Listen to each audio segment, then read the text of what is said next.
Let's talk about poop, baby. Let's talk about poo and wee. Let's talk about all the brown things and the black things that we see. This is kind of driven by the fact that there has been a change in the policy and guidance on composting / separating / waterless toilets. Yeah, and a lot of people have asked us our opinion over the last few months. Now, let's be honest up front, we are not Team Composter or Team Separator. We have a composter. We do. Separator. we don't love it. I've never quite forgiven Joe for not letting me get an incinerator toilet, even though that was a considerably higher investment and would have considerably higher running costs. We're also not against pump out and cassette toilets. In fact, if we had a different boat, we might use one of those. We had the boat that we found and the advice that the CRT had given, and we did the calculus and came up with composter / separator as the best balance between expense and touch points and ick factor. I'm not a huge fan of any of them. I'm not against any of them as a solution to a problem. Basically, we're saying, we are not coming out here to trumpet for sort of Team Composter. However, there has been stuff we've seen on Twitter, stuff we've seen in comments, people asking us the question and us not responding. There are a lot of opinions. Mm-hmm. And when it comes down to it, there's opinions that have been stated by the CRT. There's opinions that have been stated by other boaters. There's opinions that, various boating groups have talked about. Lots of things show up in social media. Opinions often don't actually have a logical basis. And people get emotionally involved when talking about these things because there are people who are deeply concerned, passionately against one type of toilet or the other. And this passion is, it's passion. It's human emotions. It hasn't got a thing to do with logic. So we're going to try and just use logic, right? Just approach this as a logical problem. Now that means getting rid of a couple of common misconceptions. So misconception number 1, solid waste isn't toxic. Human beings, solid waste, especially when separated from the urea in the liquids, which makes it more noxious. Noxious is unpleasant. It is unpleasant to smell. You don't want to eat it. It doesn't, it's not something you want to rub on your skin. Admittedly, there is some advanced Japanese and German, recreational things you don't want to Google. But at the end of the day, noxious is not the same thing as toxic. Human waste, solid human waste, is in no way toxic, right? Due to something called the fecal-oral route, there is a health risk to ingesting human fecal matter, right? However, you should sort of not ingest human fecal matter if you have the option of not doing so. It is not illegal for it to go into a bin. If it were illegal, you wouldn't be able to get rid of babies' napkins. You wouldn't be able to get rid of dog waste, etc. We are not talking about something that is qualified as hazardous waste. Hazardous waste has specific meanings, like caustic, explosive, poisonous, etc. It isn't any of those things. Separated human solids, especially once they've dried out, are unpleasant but not particularly, hazardous in any fashion. They can contain disease-carrying microbes. They can carry bacteria, and they can carry viruses, like any bodily, export can do. However, they don't typically. The reason being that this is one of the things that has gone through your digestive system, so it has gone through a very large amount of hydrochloric acid, which means that for the most part, what's coming out of both ends of a human being, both terminal ends of a human being's excretory system, both of those things tend to be relatively innocuous in terms of they're not full of life, except for your kind of most common one, E. coli, right? E. coli is not something you want to ingest. Again, fecal-oral route. Wash your hands. Don't eat anything that has been in poop. You'll be fine. So we have this kind of funny problem of this historical, cultural dislike for it. Well, that actually doesn't come from the separated solids, right? It comes from sewage systems. It comes from early sewage systems, because when you take the solids and the liquids and you mix them together and you leave them in a place in which they are exposed to the air and insects can get to them, and you can have the kind of ongoing effect of warm material being able to proliferate bacteria and proliferate viruses. Now it can be kind of gross, right? And that's why human beings invented technologies like flush toilet systems and waterborne sewage systems to literally just to transport the waste from the point of capture to some point where it could settle out and be separated. Again, separation is the thing that is being done, right? Like if you go to a big fancy waste facility, what you're going to look at is something that takes water with solids and urea in it and tries to get the urea out using more water. And then eventually it takes the solids and it eventually tries to desiccate those solids and turn them into some sort of compostable or compost type waste. At the end of the day, that means that whether the system goes flush toilet or the system goes through, a composting toilet that ends up in a landfill, the waste goes through the same basic process. But if it goes through the sewage system, it uses a lot more energy, a lot more clean water, a lot more chemicals. Yep, there's whole reasons why flush toilet systems only exist or have historically only existed in countries that have ample amounts of rainwater and that have electrical pumping systems and things like that. So the reputation that bag and bin has got is it's actually not as bad as going through a sewage system. Yeah, if you're talking environmentally, there's health concerns, there's environmental concerns, right? If you're talking health concerns, if the solids and the liquids are separated and the solids dry out and the solids are in any way capable of being either chemically or biologically digested, then at a certain point, anything that was living in there, bacteria-wise, is dead. Anything that's living in there, a virus, its protein coat has desiccated out, it's dead, right? So sterility isn't really a problem. Mm-hmm. When they're mixed together, it's a problem. Mm-hmm. Separate the two out, not really so much of a problem, mm-hmm. as long as you avoid the fecal oral route. In terms of environment, this has been an argument around the world, right? Solid waste handling is a problem that the entire species has, and not the entire species has access to flush toilet systems. So there are cinder cone systems in sub-Saharan Africa where the solid waste is separated out and burned. There are systems that will mix in things like lye to sterilize it and chemically convert it into fertilizer for application on fields. There is composting, which is definitely the most kind of prolific in places where people want to be organic and they don't want to use chemicals to do things. Instead, you can use worms and air and carbon sources and heat and time to convert it through biological digestion. And then there's various forms of industrial scale biological digestion. But the whole thing ultimately ends up being take these solids, separate them from the liquid human waste, take the remaining solid waste, digest it, and or in some way convert it to, something that is non-dangerous humus. It basically is soil. There's a reason why we called it night soil for so long. and then that can be applied to any number of uses, right? So you can use it as fuel, you can use it as manure. All right, yeah, it just goes back to the earth. You can use it as a damned effective weapon. I would say the environmental tax that you pay, the greater damage done by bag and bin, is the bag. But the reality is that if the solids end up in a landfill, that bag will be ripped.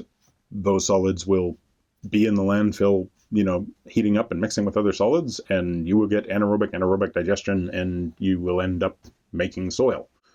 So whether that happens in landfill or on the boat, the end result is the same, and the environmental impact is the same apart from the bag. The bag is the one cost. And when you balance the bag against the cost of all of that water loss, like fresh water consumption and For everything, flushing. the environmental arguments come out to be pretty moot. When we installed our separator toilet, the advice of the CRT was, yeah, you can bag and bin and use our waste points to dispose of your solids. Yeah. We had considered composting down on the boat, but on our boat, we don't have enough room to do that. No, we can store for up to about 3 months, which Yeah. is sort of the minimum that you can do. But with the amount that we produce as a couple, we produce too much for the amount of storage we have. Other boats, like bigger boats or different layouts or different number of people, have been able to do it, and that is great, but we can't. And Yeah. there's a lot of people in the same situation. Yeah, and this is one of the problems. If you've got a mooring, you can do it off the boat. Right. We don't have a mooring. Yes, and this is one of the problems is that a large number of people moved to separator/composting toilets because the advice of the CRT was that you can put it into a bin, or put it into a bag and put it into a bin. That remains the advice of the Environment Agency. That remains the legal reality. Yeah, because, nappies are still allowed in, dog poo still allowed in. Yeah, And one of the big ones that gets me is if you had a stoma, which is basically it's your gastrointestinal system has to be given a shunt out to a plastic bag. It happens for a large number of people due to physical injuries, different types of diseases, different types of malformed, unfortunately, incorrectly built physiology. There are lots of reasons. If you have a stoma, your stoma is used to produce a already bagged container of solid waste, and that goes directly into the bin, just like a nappy would, just like dog poo would. Here's the thing. If we're going to make a logical argument and say it is bad to have this in the bin, but I allow nappies and I allow stoma and I allow dog poo, you've made an illogical statement, right? Like these are not different things. They are a plastic bag inside of which is human waste. The truth of the matter is that if these bins were not contractor relationship, like if these bins were council provided, there'd be no argument, right? There'd be no rational argument. At the end of the day, they have to take the stuff.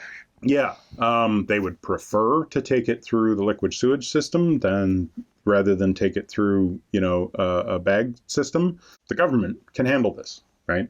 And the waste control system of a nation can definitely handle this. The issue comes down to whether or not the waste control system of a non-governmental charity that has contracted with a company and wants to use that company in a particular way can handle this.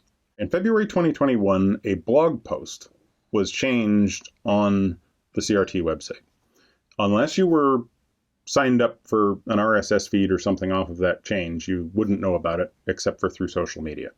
Which is how we found out about it. Yeah. I think it was eventually mentioned in a newsletter or something, but the first time I heard anything about it, it was somebody tweeting us and asking questions. Yeah. The Boater's Handbook wasn't updated until June of the same year. They both have different information in them, which and this is the problem. Been a consistent problem in terms of communication. The biggest frustration is the communication, is the changing information, the inconsistencies, the fact that it doesn't appear like that the CRT even know how many boats have composting toilets before they made the change, because they did a Twitter poll last week to find out who's using which toilet. I think the biggest proportion was the separator composter at like 40%. But then they dismissed the results because the sample wasn't big enough. But also, surely you'd have done an actual survey before you spoke to this percentage of your customers to say that actually after we've been pushing this for 4 or 5 years or however long, they've switched the information without providing a solution for all of those people that are going to have this issue. And that's the problem, really.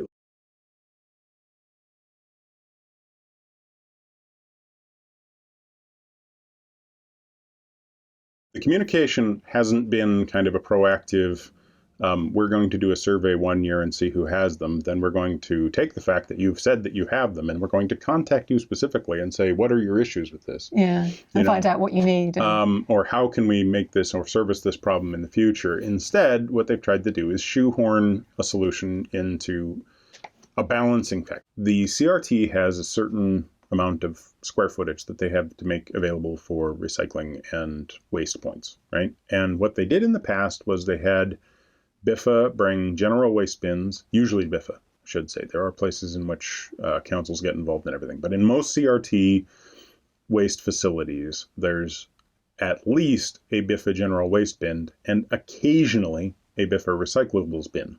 They were separated because the logic has always been if you separate the recyclables, they won't get contaminated. The recyclables will be able to be diverted out and be used as actually recyclable material. And then everything else would go into the general waste bins, and the general waste bins would go to landfill or incineration, right?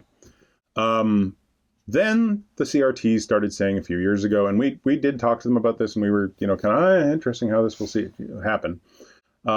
They started getting rid of the recycling bins and instead moving to a system which at the time that we talked to some of the representatives from the CRT was a kind of pilot project. It was specific locations. BIFA would come pick up the general waste bins and then manually separate out the recycling. I was and remain skeptical of this idea. I know nothing about BIFA specifically. I know nothing about their business specifically. Waste businesses are kind of known for not, kind of looking at it and going, yep, that's dirty. Into the bin. Yeah. So there's these are not exactly high. They're not exactly highly automated systems whereby things can separate themselves out very well. And even if you go to cities in which there are these kind of automated systems that can separate and grade things, contamination happens within that system. Yeah, and there's these figures that this Canal and River Trust post, and they seem to be quite proud of them about the percentage of waste that gets diverted from landfill, and that's the way they phrase it. Now, a proportion of that gets diverted from landfill and incinerated. BIFA, I think, from what I understand, I could be wrong, from what I understand, the figures come from BIFA, but then not all of the waste gets managed by BIFA. So I just don't fully trust the figures. And also a quick Google search in the press and you'll see all these stories about so-called recyclable materials being shipped to Asia to be processed that turn out not to be recyclable. So yeah. I just, for many, many reasons, I don't trust the figures. And when you say to CRT, why don't you provide separate bins for recycling? They'll say we separate it after the fact. Yeah. Which, like I've just explained, I don't trust. Or they'll say there's not space at the point where the bins are. Now, we've been everywhere on this boat. We have, as of last month, we have been everywhere. And we have been to a lot of these waste facilities. I think we visited pretty much every waste facility on the system. Probably no. We have cruised past some. Okay, we might have passed a few, but we've visited most of the waste facilities on the system. There are occasions where, yes, you're right. There's not enough room for separate recycling bins. But then there's places in which there's considerable amount of space, and there wouldn't be a problem. You might have to increase frequency of removals. There might be costs involved, but there is physical space. And in fact, there are still a lot of places in which there is a distinct recycling bin. Yeah. So there clearly is the space if there is a recycling But to say there's not space is a little bit frustrating. Yeah. Now, the other part that's frustrating is this notion of the diverted portion for me. The reality is that China, the Philippines, India, and numerous other countries, especially China, actually refused, and they have stopped taking shipments of recyclable waste outright. They've just decided, we're not doing this anymore because you guys never ship us anything that is actually clean enough to possibly be recycled. It just ends up being burned, and it just increases our bad air supply in this area. Now, on the sort of scale that they're already dealing with their own waste, they don't need to be able to produce the kind of systems, and there isn't the kind of corporate interest in being able to produce the sort of systems that would not dump that deficit onto the air supply of the people downstream. Plastics are bad. Plastics should be recyclable. The industries don't want to cut down on plastics production. They don't want to increase recycling. They do not want to pay for it. They want to put it on to you to pay for it. You don't want to pay for it. So recycling is kind of It's a myth. it's a bit of a myth. And it would be nice if it wasn't a myth. And so we all want to separate out the recycling and put it into the bins in the hope that it isn't a myth. But frankly, the only way that that happens is if we put them into separated bins where they remain clean of contamination, which means you need to have separate recycling bins, not mixed with general waste, where there will always be contamination. And whenever you ask CRT about that, they push back about these stats that they're proud of, and how they never say they recycle more. They divert more from landfill than many local authorities. Well, many local authorities separate us at the house. Like, you probably live in a house where you separate out your recycling. So, there's more faith that that is actually genuinely already being recycled. Yeah, I mean, just looking at diverted from landfill. Yeah, just looking at your parents and their, the way that they separate things out and everything, and the way that they're required to by their council. And they get, there'll be fines if you don't. Right. So what isn't being incorporated in that diversion from landfill? 100% of their plastics end up in a bin that is for recyclable plastics. 100% of their glass does. 100% of their paper and print does. When we drop something off in the bins at BIFA, if I drop a newsprint in there, it is going to be mulch in a couple of days, right? Like it is not getting diverted. Those bins are not maintained in that kind of quality. The plastics, okay, somebody could come out and pick out the plastics, but then they'd have to pick them out and they'd have to wash them, right? Because even if we got rid of all of the human waste in the system, how are you getting rid of the logger that people just throw in there, where it's open? I mean, how are you getting rid of the food waste and peelings and when people throw oil in there or whatever? Like, I mean, I've had to open up a large number of BIFA bins, and what I found inside of them is not everything in separated bags, right? Mm-hmm. So the narrative that's being pushed by the Canal and River Trust, that they can no longer take bagged, separated solids, desiccated solids, it kind of doesn't sit very comfortably, because they're saying that it's so they can recycle more. They're saying it's more environmental for boaters to compost on their boat. Yeah, that's true, but no. And the fact that it just hasn't been thought through. They've changed the policy after encouraging people to have these separated toilets as a valid option. And in a sense, they didn't exactly encourage people, but they did say that it is a valid option and you can get rid of it by bagging it and putting it into the waste stream. So the communication hasn't been thought through. It comes across very much like they've reacted rather than thought through and pushed out the policy. There are a lot of boaters that are trying to support them. From everything I've seen, it's boaters providing the Canal and River Trust with information and trying to help them rather than the Canal and River Trust trying to help boaters. There's a scheme in London which I believe the Canal and River Trust have supported financially somehow, but it was a boater-led scheme that is someone collecting the composting material, and that's great, and it's a great business. But if we were to use it, I mean, it's not available to us as a continuous cruiser where we go. If it was available to us, it would cost us over £500 a year. If we'd known there was a cost before we'd put the separated toilets in, that's one thing. But to add that cost afterwards is not really on. Especially when that cost is considerably higher than a pump out would have been, or even a flame toilet would be. Yeah. And then, the information from the Canal and River Trust it's just not been consistent. It's been drip fed when the boater's handbook was changed and not announced, and then there was these blog posts, and at one stage the information was that your composting waste needed to be taken to an LSAN. Well, that's a big no-no, because that's just going to lead to more blockages in LSAN. They did update that fairly quickly because it was ambiguous. It used to say this waste still need to be disposed of in an LSAN/sanitary station.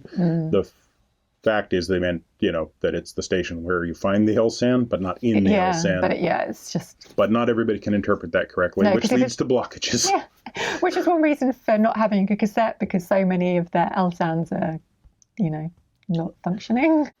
There's one thing that, has gotten to me is the way the approach is taken has cheesed me off. We've just seen this top-down push, and that push happens in a ludicrous fashion. A blog post gets updated, there's a bit of an uproar on social media. 3 months later, the handbook gets updated. A month after the blog post got updated, it got updated again to sort of change things up to be a little bit more sensible. We get these...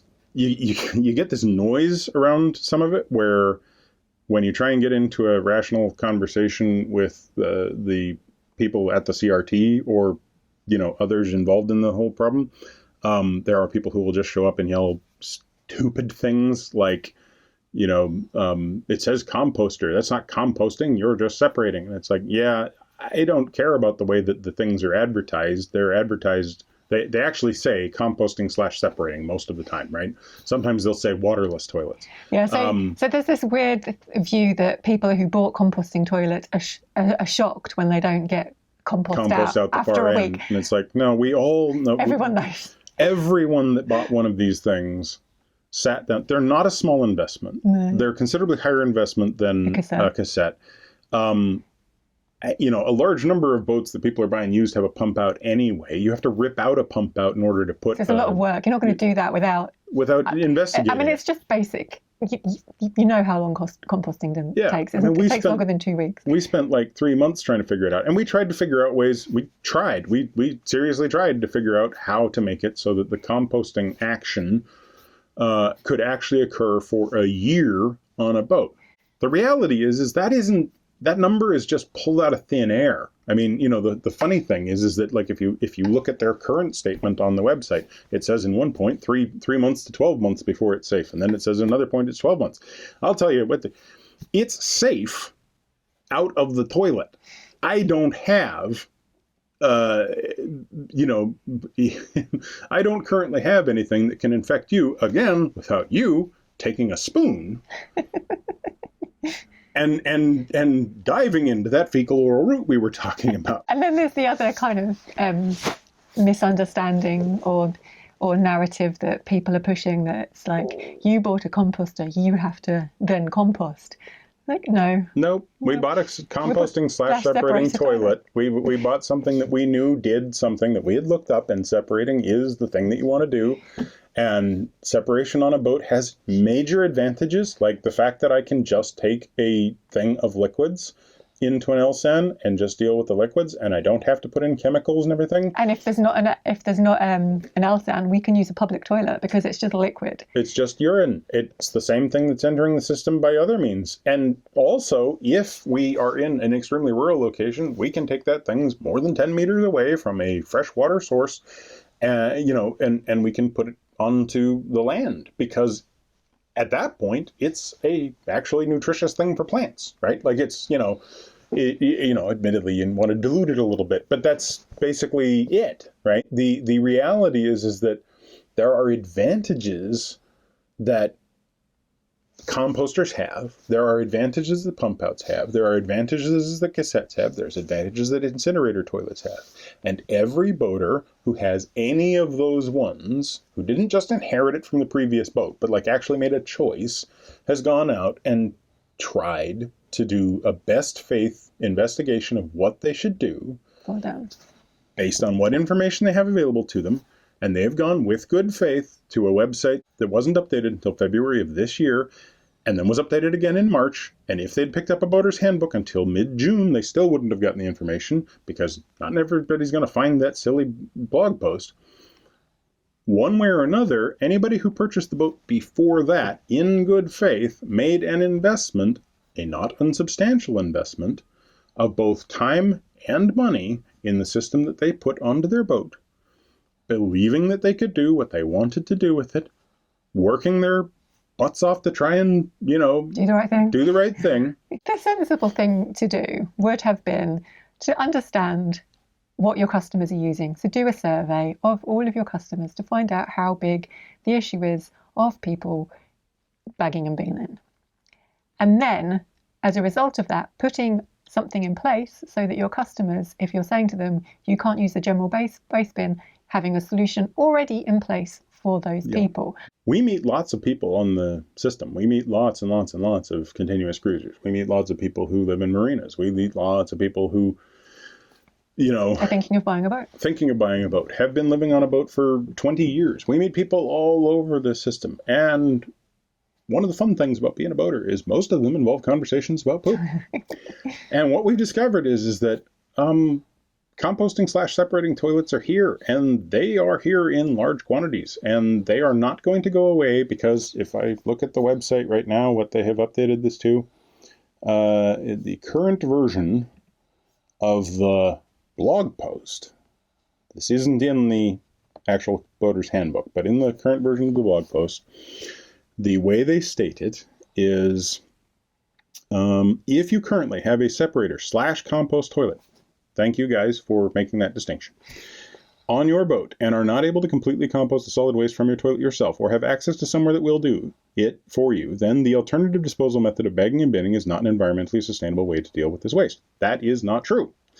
It isn't environmentally sustainable, is not the fact. It is not economically sustainable for you. The environmental sustainability issue is just that black bag. Anyway, the part that I was trying to get to, the CRT has updated their guidance right now on their statement to say, if you're considering getting a separator / compost toilet, thank you for making that distinction, making it clear that, Finally, it's both. It's either. For your boat, please only do so if you have the ability to completely compost the solid waste from your toilet yourself, or have access to somewhere that will do this. Okay, please. That's a good thing to do. You've asked people to please do that.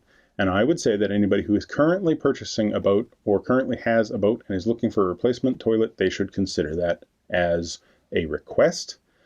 That request is worthwhile to listen to.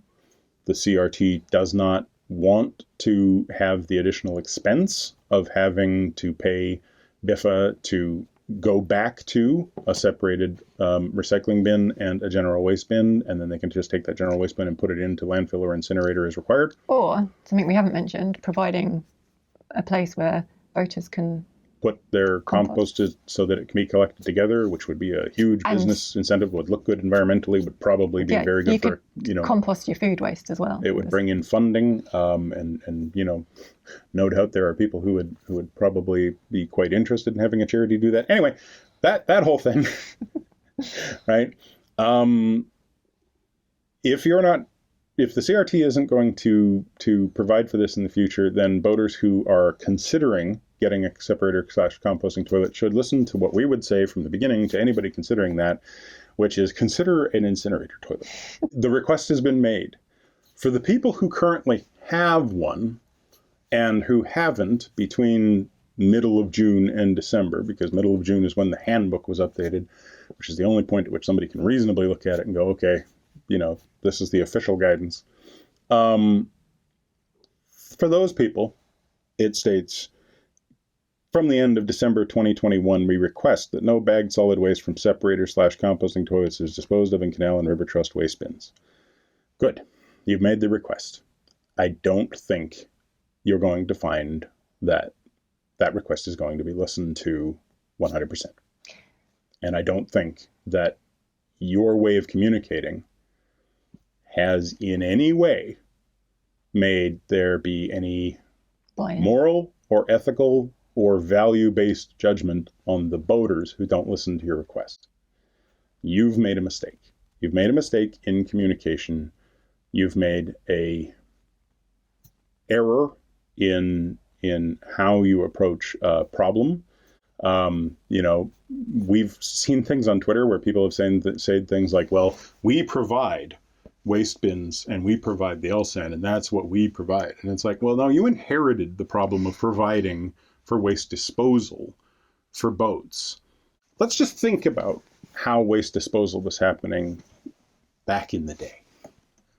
What are the odds people were taking plastic jugs and pouring it down LSANs, right? What are the odds that people were using pump outs, right? What are the odds it ended up on the towpath?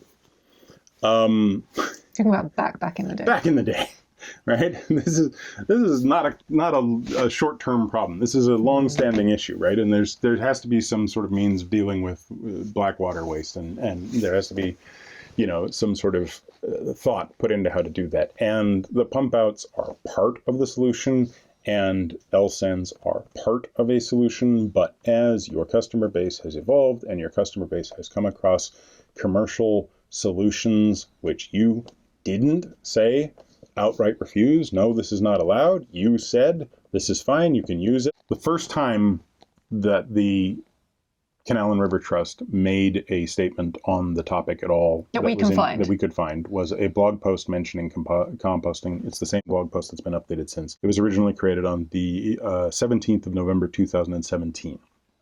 So 4 years ago, nearly half of the time in which the CRT has been responsible for the waterways, they knew that there was a rising issue of people wanting to use these things. Technology moves on. Disruption has occurred. But it's not a surprise. It's something that was known about 4 years ago and before. Cat out of bag, genie out of bottle, right? These things have occurred. And February of this year, by manipulating a little bit of an HTML on a web page is not a way of stuffing the genie back in the bottle or the cat. That cat is pissed and it is not going back in that thing. Yeah, that's the biggest frustration. Not that the policy's changed, but the way it was not communicated and the way the narrative is just a bunch of illogical nonsense. Like all that gets thrown out on responses.